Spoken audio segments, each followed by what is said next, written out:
Hey everyone, it's Michael Zapersky here, and today I have Simon Bowen joining me. Simon, welcome.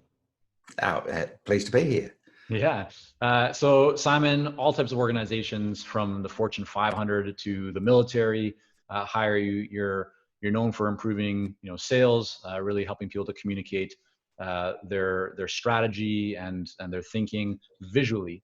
Sure. And you're considered to be one of the top kind of authorities on visual-based thinking. So with that being said, you're known as the models guy. Let's just get very clear, kind of off the table, when people are now hearing visual-based thinking and models. What does that mean? Just describe a little bit more about what it is that you do. Yeah, so we use visual frameworks. So models, circles, triangles, Venn diagrams, 2x2 matrices, and things like that, to take complex ideas and concepts and articulate them in a powerful way that just resonates instantly. So if you say something to somebody, Hmm. it's easily ignored. If you show something to somebody, it becomes interesting. But if you put structure to that thing that you show them, it becomes unforgettable. People can't unsee what they've seen. And Mm. so we use these visual frameworks to not only represent complex ideas in a visual way, and there's solid reason for that, which we'll get into, but in a structural way as well, which is a part of the key piece that is often missed with, clip art and stock images and stuff like that. Right. Um, and then we add to it, which is probably the thing that's most unique about what we do, we add to it really specific choreography for how you walk through that framework to explain to people what this complex idea is. And so whether it's leadership or sales or in any kind of communication of a complex idea, Hmm. we just know that the use of powerful visual models with great choreography dramatically elevate the rate and the level of influence that you get with Right. that communication. Yeah, So let's talk about how you got into that, because earlier on you were an organizational development consultant, sure. then you were a manager at a building materials company. So I'm wondering, what was this? You were having a pint of beer in Australia, and you took out a napkin, and you just came up and thought, oh, I'm going to start, drawing things for the rest of my life. Or how did you get into developing models? Like, where did that originate from? So I think the skill set started. My early career was in electrics and electronics, and a model is just a blueprint of reality. Mm. And in electrics and electronics, you can't really solve a problem without then first looking at the circuit diagram on paper, Hmm. which is just a model of the reality of the circuit. And I think that's where this kind of connection of a model on paper to the reality that probably occurred in my mind. I didn't. I always use models to explain things on whiteboards to teams in organizations that I was in, but it really took off when I became a management consultant, some 25 years ago, and started my own management consultancy business in strategy, OD, um, marketing, strategic positioning, sales development, and that sort of thing. And one of the issues, and most consultants are familiar with this, is you're in the conversation with the primary buyer, Hmm. who's super keen to use you and to do the thing, to run the project. But the spectre of the chief financial officer sits over the top of them. The shadow of logic-based decision-making sits over the top of them. And so you have this this buyer that's buying on emotion because it's going to solve a problem for them. But they have to become a salesperson for you Mm. and take it back to the organization and sell it to a logical thinker who isn't connected deeply to the problem. And so I had to turn my first point of contact into a salesperson to go back into the organization. And I started carrying a sketch pad with me. I realized that if I drew models for them, and I'll draw a really quick example in the OD space. I don't know how many millions of dollars worth of consulting business I've sold with one simple model where I might be meeting with And actually, the Simon, as you're doing this, I'm just jumping for 1 second here, but for everyone that's listening, because many of you will be listening as you're driving or at the gym or whatever it might be, head on over to our YouTube channel. Just go to YouTube, type in Consulting Success, pull up our channel, because we're recording the actual visual of Simon and I here, and so you're going to be able to see Simon's screen. And this is one interview that I would highly recommend that you go over to YouTube, and check out. Make sure to hit subscribe while you're there so you get notified about new interviews and videos when we post them. But Simon's going to now share his screen. He already is. And we had a great conversation prior to this one, and this is a real sight to be seen, everyone. So now, Simon, the pressure is on you. Let's get into it. Okay. So I would, I'd be having a meeting with a manager or an executive at a company, and it might be about their team. Let's say a sales director, and they're talking about their sales team. And so at some point in the meeting, I'd sit down and say, so listen, if we think about how your sales team show up every day, there's two dimensions on this. There's the logical dimension, so vertical on a 2x2 matrix, where you've got certain people who are really good at what they do. They can do the job and they can do it really well. And you've got people that are not good at what you need them to do. Two ends of a continuum in terms of logical scale, how they show up, their ability, basically. On the other scale, we have emotion. We have people that are showing up in your sales team and they're selling out of fear. And by that, I mean, if I don't hit my numbers, I won't get the bonus. If I don't hit my numbers, I might get the sack. And then there are people that are selling out of desire. They're probably thinking, hey, this is a fantastic product. I believe in it. I really want to put it in the hands of the customer. I love the company I work for, so on and so forth. And so if we look at this bottom left quadrant, where it's a combination of they're not too good at what they do and they're selling out of fear, you've really got someone sitting down there who's a prisoner. And, prisoners are interesting because they, if you release someone from prison, they'll often reoffend to get back in again. And, prisoners are just there killing time, basically. If you look at somebody who's really good at what they do, but, they're selling out of fear. They're selling because if I don't get the sale, I might get my bonus, or I might not, I might lose my job. These people are conscripts. So top left quadrant, really good at what they do, but still fear-based. And conscripts put on the uniform and fight the battle. And but they don't do it because they believe in the cause. They do it because deserters get shot, basically. Down the bottom right corner, you've got someone who's really keen, full of desire on an emotional level, but not too good at what they do yet. And these people are rookies. And the thing about a rookie is they're as keen as mustard, but they make a lot of mistakes and they just forget to ask questions, right? But you don't want to dampen that enthusiasm.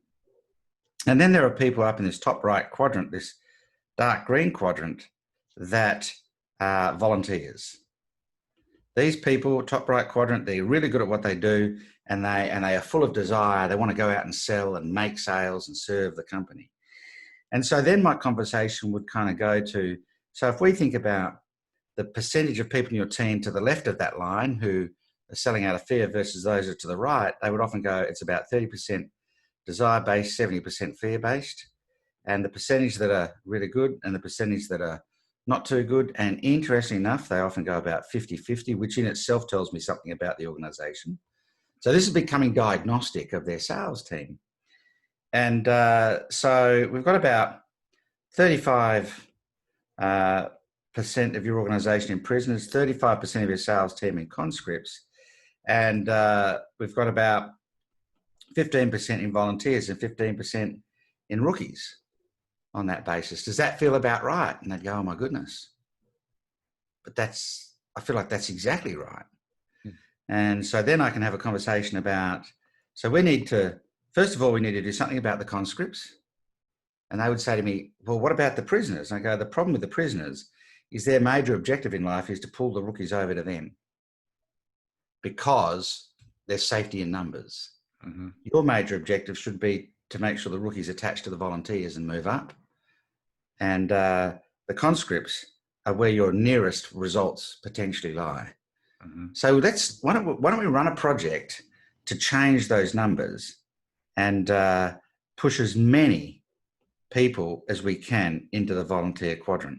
Would that be a reasonable objective? And in a heartbeat, they've just seen the whole outcome laid out in front of them in a really powerful way. And I would say, all we really need to do is organise a meeting with the key people involved in the decision to do this, a 2-hour complimentary project planning session that I'll facilitate for you. You just put them in the room for me. And really all you need to do is, inside your organisation, get the right people together that would want to see that kind of change in the sales division. And, I imagine your chief financial officer would love to see revenue shift, consistent with this. And I'm sure the CEO would, and anyone else that might need to be involved. I mean, there's a lot of seeding going on here. Right. If you get those folks in the room, I will run a session and we'll map out the project. Minimum, you'll have a project plan at the end, whether you use me or not. And I always get the meeting. Simon, why do you think this is so, like, at the most fundamental, kind of deep level, what's the reason that this is so much more effective than you just having the conversation with them and asking them questions to essentially try and pull out the same information that you just did right now visually? But if you compare those two, why do you think the visual side is so much more compelling? So if we look at how two people communicate. Of course you have to do it with a drawing. Yeah, of course. There's me, and then there's the buyer. Mm-hmm. And in a voice only, audio only communication,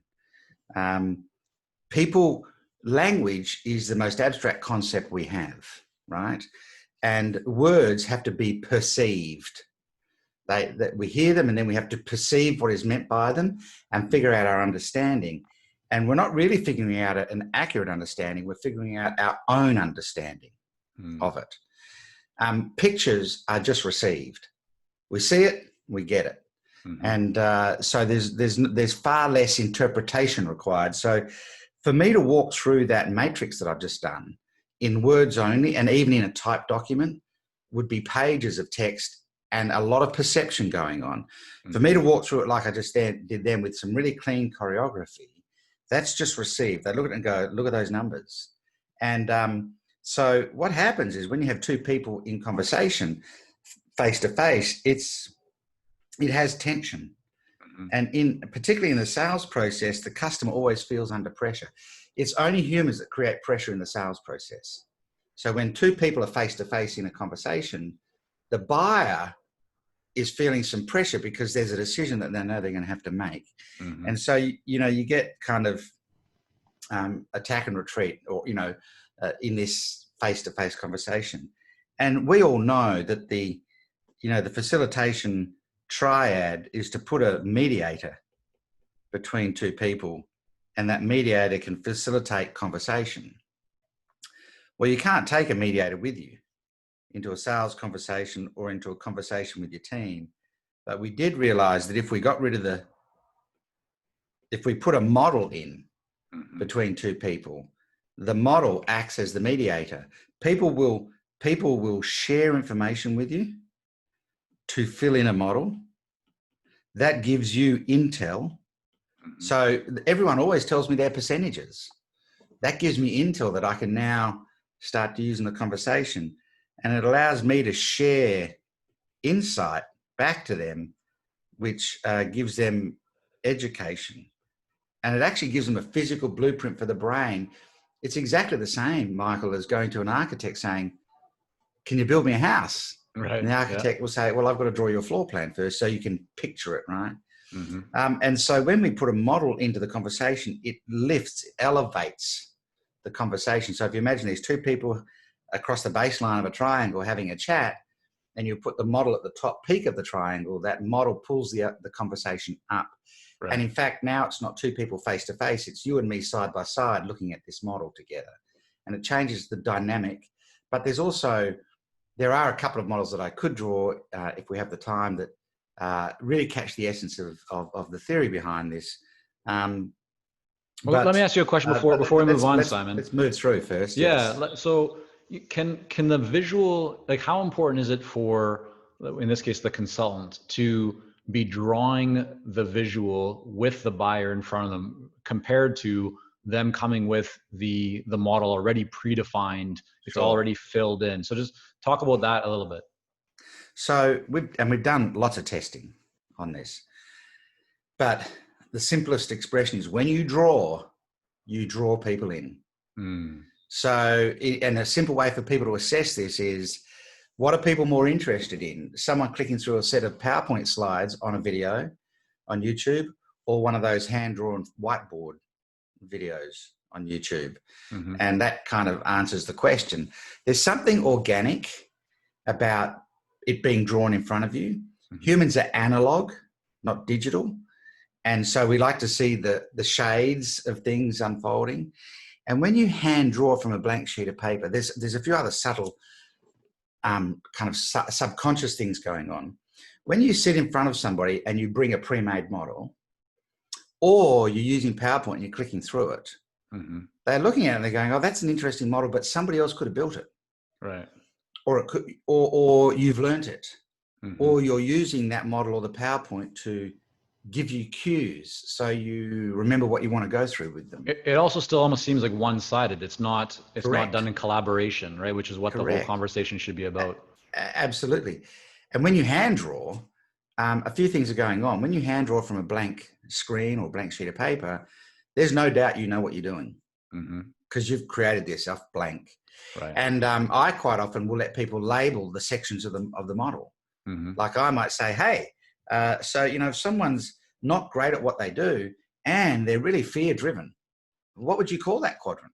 And they might give me a name. And if they give me a name that works, I'll use it. Right. It's really hard for someone to disagree with a model that they've partially built. You know? Very, very true. And they'll sell it more effectively back into the organization. Sure. And then Simon, when you think about models, I mean, for everyone listening or watching right now, what are some elements that are key? If people want to start thinking, okay, how can I apply this to my own business and to what I do? What would you say are some of the kind of the key building blocks for having an effective model? So I think of models in the three keys. Of course, I'm going to draw a triangle. So if you imagine a triangle, and the three key components I keep talking about, down one side of the triangle is geometry. And geometry gives you the dynamic of the model. So a triangle is a holistic dynamic. You need all three sides or it collapses. The moment you draw a triangle, you're saying to them, without saying a word, you need all three of these things that we're laying out. If you draw a circle, you're creating a continuous loop. A Venn diagram means you could have two of the three circles, but you miss something if you don't have the third. But you could have two, A 2x2 matrix is a comparative dynamic. There's the bottom left corner and the top right. A straight line is a continuum. It's still a model, and it's a comparison of one side to the other. And then the geometry usually gives you the dimensions as well. So in my corporate life, I was used by the government to facilitate highly contentious public policy issues. And they'd say to me, Simon, we're going to put 200 people into a room who are at war over this issue. You've got 2 hours to get them to agree. And, I had a simple facilitation strategy, just frustrate them for 3/4 of the available time. And, frustrate the conversation. What do you think? What do you think? What do you think? What do you think? Because until there's enough willingness and energy in the room to get to an outcome by the end of that 2-hour block, it's me versus them. And I want all of us in this together. So I just discovered that at the 3/4 mark, when people are really frustrated, if I would walk to a whiteboard and go, I think I can draw this. Everyone kind of goes, oh, okay. And I always started with the geometry. I'd been forming a view at that point. What shape is going to help me with this? And so pick the geometry. And then a model, obviously holds content. And, we know that context gives everything meaning. And, I often, as an example, say to people, is a speed bump is a speed bump to slow the traffic valuable? And most people go, well, yes. No, not on an autobahn in Europe. It's dangerous. Outside a school zone, it's valuable. Context gives everything meaning. And then concept. And so a great model always carries both context and concept. Now, a big tip for everyone. The number one thing that gets lost in the sale first, every single time, is context. Okay. What do you mean by that specifically? Why this is critical, right? So if we think about levels, just imagine a vertical column of levels, and the highest level is context. Why why do we need to do this, right? And let's take a really basic idea and talk about somebody who, my favorite model, and I'll give you it was I'm just going to draw 3 concentric circles to explain it. A lady came up to me in a conference and said, would a model work for my business? I said, well, I don't know. What's the business? She said, I sell expensive baby giftware. And it's retail. And I normally work in the realm of complex products and services. And I said, I don't know, but a model's popped into my head and I'd love you to give it a try and let's see if it works. I'd like you to organize the store, all the products in the store, into 3 circles and paint the floor if you have to, and have 3 circles, just like these 3 concentric circles that I'm drawing now, blue on the outside, light green in the middle, and then red right at the center. And organize all your gifts according to a certain structure. Because what's the first question a customer asks when they come into the store? And the question is, I've got to go to a christening. Do you have any suggestions for a gift I could buy? And so I said, when they come to the counter and ask, do you have any questions? I'd love the salespeople on the counter to say, listen, pull this, have a laminated version of these 3 concentric circles under the counter, have them pull it out from under the counter and say, you'll notice the store is organized according to colors, light blue on the outside, light green in the middle, red in the center, right? Yeah. So on the outside, on the blue circle, you'll find gifts out there that acquaintances and distant family and friends would buy, and they write that on the circle.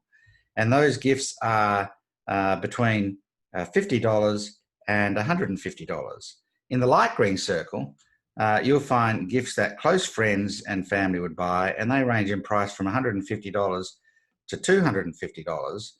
And right in the center of the store, in the red circle, we call that the heart circle, and they draw a heart onto the piece of paper. And they're the gifts that the people that are most important in this child's life would buy for them. And they're, $250 plus.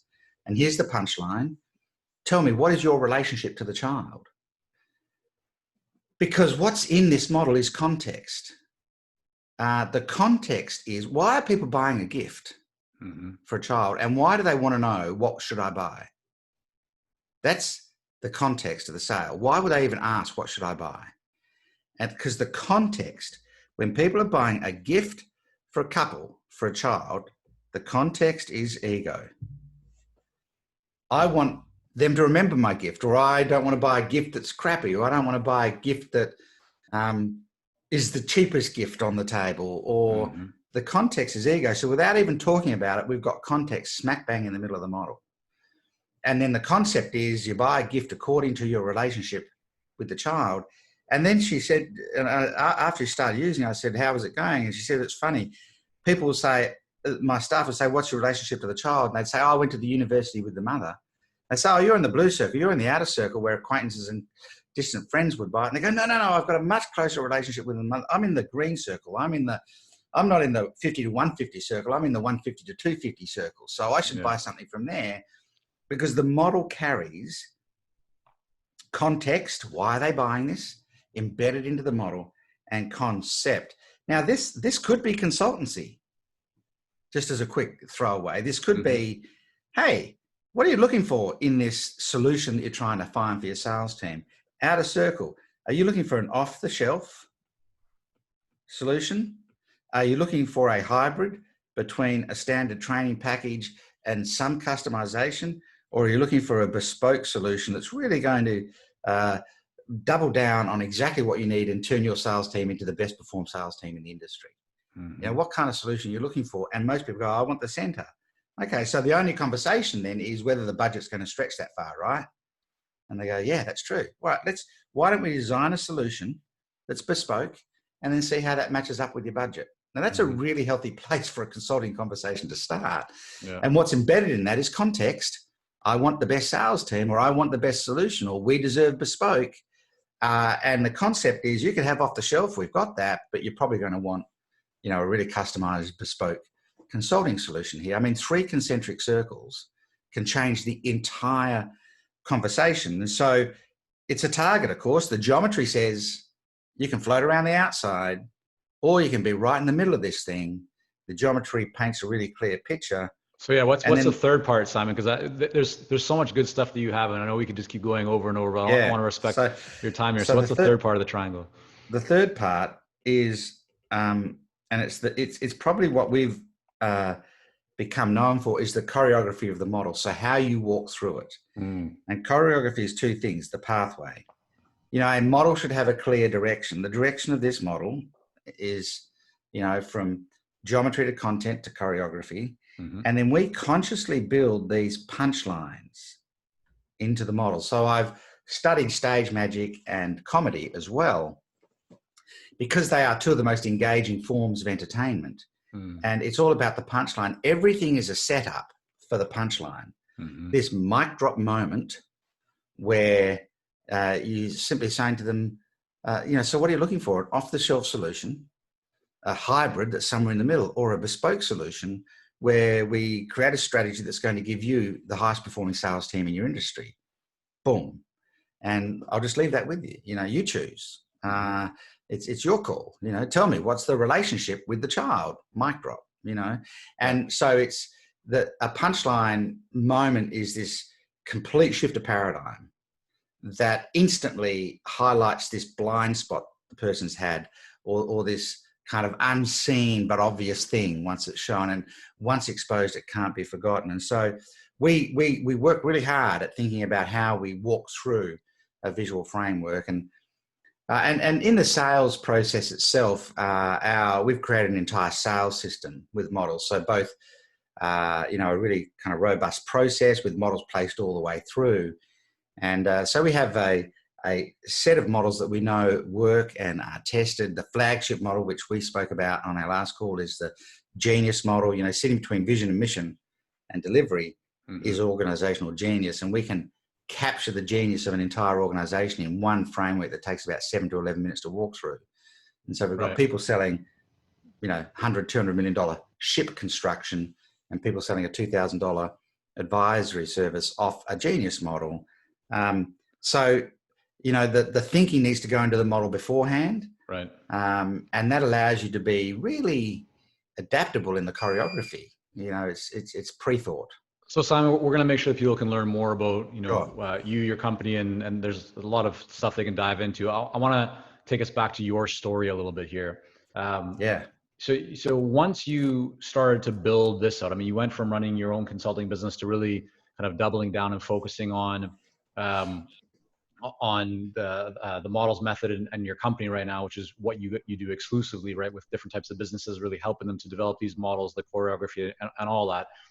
How did you go about getting clients for that business, and maybe even more specifically, what are you doing today? I mean, when we spoke before, speaking was a big part of how you got clients. Obviously, with everything happening right now, you're not traveling as much as you typically would. So just walk kind of everyone through what has been working best for you from a lead generation perspective, and in terms of bringing new people into your world to learn about your Sure. offering.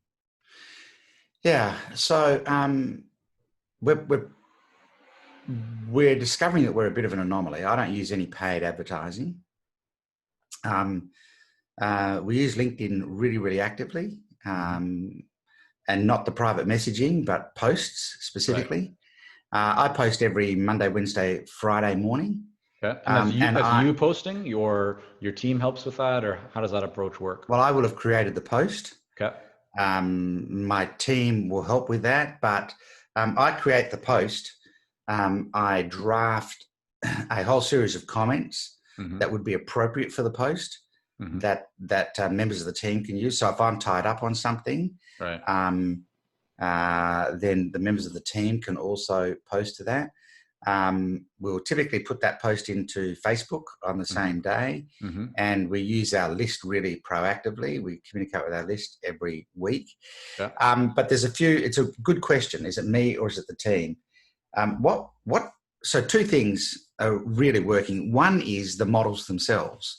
So I don't put any content out that doesn't have a visual component to it. And if I'm doing the post last minute, it might be a stock image that I'll put a quote over the top of. But for the most part, I draw a little model. And I really thought long and hard about how I'd create video content. And so I built a glass board so that I can draw the model in the air in front of me. And when people go to my website, they'll see a bunch of those videos. And that I've become known for that type of video. So I'm standing in front of camera, drawing a model in the air in front of me, speaking to it. And people are just captivated by it. Now, we regularly get comments from people that it's one of the best videos that they view on, one of the best video formats they view on LinkedIn, typically. Right. We get multiple leads every day from LinkedIn, depending on the day of the week and what we've put out. But, our posts. What do you think drives that though, Simon? Because a lot of people put content on LinkedIn. And when you and I spoke, a couple of weeks back or so, you said something that resonated with me, which is that you're not just putting content on LinkedIn that's topical or just information. You really think at a deeper level about how that content can have meaning or connects with. Can you just share a little bit more about what your thought process is around the content that you're sharing? So, the old adage is that sex sells or sexy sells. But I believe that profound will outsell sexy every day of the week. That what will? Say it again. Profound. Profound, okay. Profound wisdom will outsell sexy every day of the week. And people know when they've bumped into profound wisdom. Even Friday night, you're thinking? Pardon? Even Friday nights, possibly. I don't know about it. Actually, no one's ever asked me that before, so that's interesting. I'll have to give that some thought. Yeah. I consciously think about an issue and then try and drop 2 levels down into a profound level of understanding. In my mind, I've got this thing. I want to go 2 levels down into profound, deeper than everybody else. And then I think about what's a model that would explain that. Can you actually give us a quick example of that? And I'm sorry to jump in, but I really want to extract the genius from within you to the benefit of everyone listening. And maybe an example of what would be the typical level that someone would be at in terms of one of your posts and where you could have just stopped, but instead you went deeper to that profound level. Yeah. So let me just share my screen in again. I did a post just a while ago where I was talking about this idea of, business. So if I just draw a circle and divide it into 2, so one half on the left-hand side, one half on the right-hand side, where I was talking about business is really 2 things. We sell stuff to people and then we deliver stuff to people. And, the money is paid on the exchange from sell to delivery. And if you think about how people deliver to customers, there's kind of 4 levels that, 3 levels, that a customer will typically experience. Unfortunately, at the lowest level, people might be disappointed by their experience of the company in terms of being delivered to. Most are going to have delivered what was promised. So it's just delivered. Nothing spectacular, but it's just delivered. And people are in the market today talking about you need to delight the customer. Now that's kind of level 1 in terms of thinking. I would then go on and say, but in my mind, those 3 levels are still below what I call the I should hope so line. The I should hope so line is the customer saying, well, I should hope so. That's not special. So if you say, hey, we delight the customer, well, I should hope so. For goodness sake, there's a level above delight. And that level is when we defend the customer. That's level 2 in terms of profound. But what we specifically must defend about the customer is their dignity. The customer should never be made to feel less important or less respected or less dignified as a result of anything we've done to them if we are the company delivering to them. The moment the customer knows you will defend their dignity at all costs, even when they're in the wrong, that customer becomes a loyal referrer for life. So on the sales side, the same thing plays out. If the service side's about defending the customer, what is the sales side about? So on the sales side, a lot of people resort to 70s style pressure-based foot in the door selling. And that's not working anymore today. You can't use pressure to sell to somebody who's already under pressure with a problem. That's level 1. I want to go to level 2 now. So, you know, a lot of people then will move from pressure-based selling and they'll move into consultative selling. You know, where we get into a conversation with a customer and find out what they want and, you know, work out how we can work with them and help them. And that's okay too, but that also falls below the I should hope so line. I should hope you'd consult with me and work with me. In Australia, we say, I should bloody hope so, you know. So what's above that? What's the highest value of your sales process? And the highest value that I can think of for a sales process is buyer safety. If a customer feels safe with you all the way through the sales process, and the only time a customer doesn't feel safe is when they're interacting with a human. That's when they feel under pressure. But if a customer feels safe with you and your company all the way through the sales process, they're more likely to buy from you. And then if on the delivery side they experience this real defense of their dignity, they're never leaving and they're bringing everyone else to you. So buyer safety and defending dignity are like level 2 profound. Now, I know that when I put that model up on social media, people go, oh my goodness, buyer safety, oh my good, defend their dignity. No one else is talking about that. Where did that come from? What do you mean? Tell us more. How do we create buyer safety? Well, let me show you. We use a highly transparent sales process, and we use models to make the process more transparent and let the customer see it all the way through. People feel safer when they can see it. People are only scared of the dark because of what they can't see. Right. Right. So what I'm hearing then from you, Simon, is you go beyond what the typical person, let's say in your industry, would be talking about, which gets people to think and to see things that they haven't necessarily seen before. Correct. Which increases the perception of value and is a higher level of value.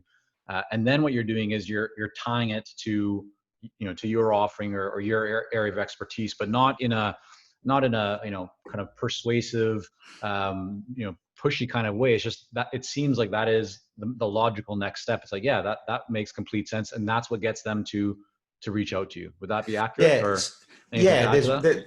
it's very accurate. There's one little piece in the middle that might help people kind of think through how they can use this for themselves. Yeah.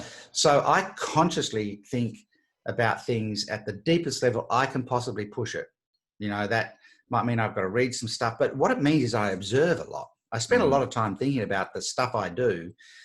And, you know, everyone gets busy, and the consulting world, particularly the independent consultants world, is this up and down cycle of, you know, sell and work and sell and work and sell and work. But I'm, you know, I take I put a lot of effort into noticing things and observing things, particularly in the middle of consulting projects and things like that. So I really think deeply about what I do, but then I try and capture that profound thinking in the framework of a model. Because what it does is it gives that profound thinking credibility. And people go, oh, that makes sense. Just like I've drawn in front of you, a circle divided into two, selling on one side, delivery on the other side. These 4 levels of delivery on the right-hand side, these 3 kinds of selling on the left-hand. People look and they go, hang on, that makes sense. I want to be at the top part of that model without me saying anything. People are saying, I want to be at the top part of that model. So that, you know, it was at the top deliberately. I didn't go from the top down. I went from the bottom up. Yeah. Because they go, I want to be at the top of that model. How do I do that? Well, the very fact that Simon's the one that put it in front of me must mean he has the answer to getting there. Yes. I want to engage with him on this stuff. So I anchor the profound thinking into the visual framework, because then they can carry that with them. So what happens, Michael, psychologically is whether they work with me or not, they have a framework. But also, here's kind of I didn't realize this until I started doing it. My clients started to use my models as a way of assessing other potential candidates for the work. And so in this case, my clients will be saying, so how do you build buyer safety into your sales processes that you teach? And other people are going, what do you mean buyer safety? You know, we need to get the conversion and close the deal and blah, blah, blah. And they're going, yeah, no, kind of, you know, we want our customers to feel safe in the process with us. So how's that built into your sales process? And, you know, I'm very involved in our marketing and our selling. I think a part of the problem with automation is it's actually removed a level of safety for people because they aren't dealing with the thought, the person who's kind of initiated the thought or the product or the service. They can't meet who they're going to be dealing with. So Right. I take that thinking. It's exactly like you said. The only thing is I consciously attach it to a framework in the middle. So the framework becomes the carrier of the message. Right. And because I built the framework, obviously I know how to get them there. Right. That And you're choice able is to, you're theirs, able though. to choreograph it, right? That's where the whole choreography Correct. part comes in, is you know how to move them through to essentially get the result, or to have them see what you want them to see in a Of strategic course. way. Yeah, Yeah, makes absolutely. complete sense. So, I've also very quickly sold the next project too, by the way. If the first project is the sales team and all of a sudden they want to pursue this biosafety thing, the next logical project after that is delivery. mm-hmm. And how do we defend dignity into that process? So let's talk about that after we've done the sales work. I Right. mean, there's multiple projects in this thing, Yeah, yeah, beautiful. Well, Simon, let's make sure that people can find out where they can learn more about you and your work, and see some of this. So just go ahead and tell us what's the best place. There we go. It's up on the screen. So createmymodels.com/EOI. Is that correct? Correct. So that's a gift that people can grab a hold of. So price is something that a lot of people struggle with, and particularly consultants. And I've lived in that world for a quarter of a century, so I know the world well.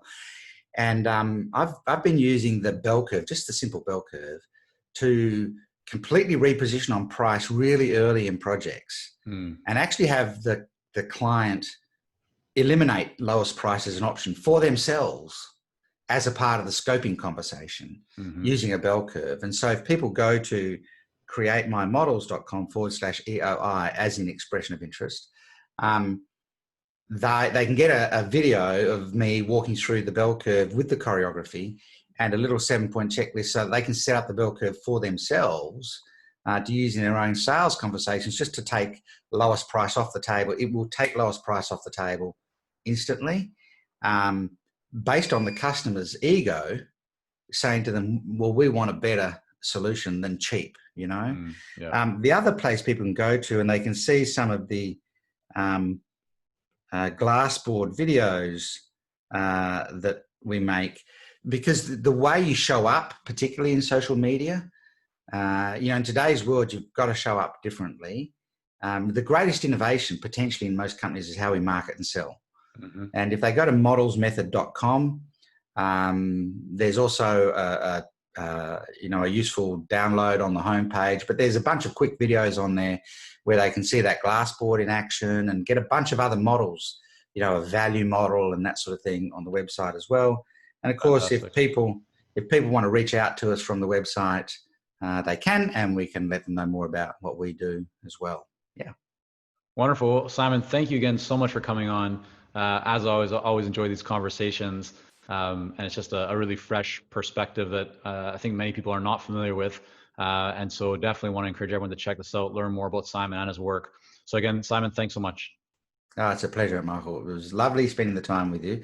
I've actually followed your stuff for a while. So Thank you.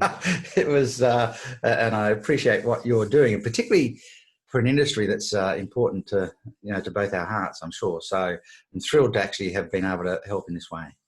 Wonderful. Thanks so much, Simon.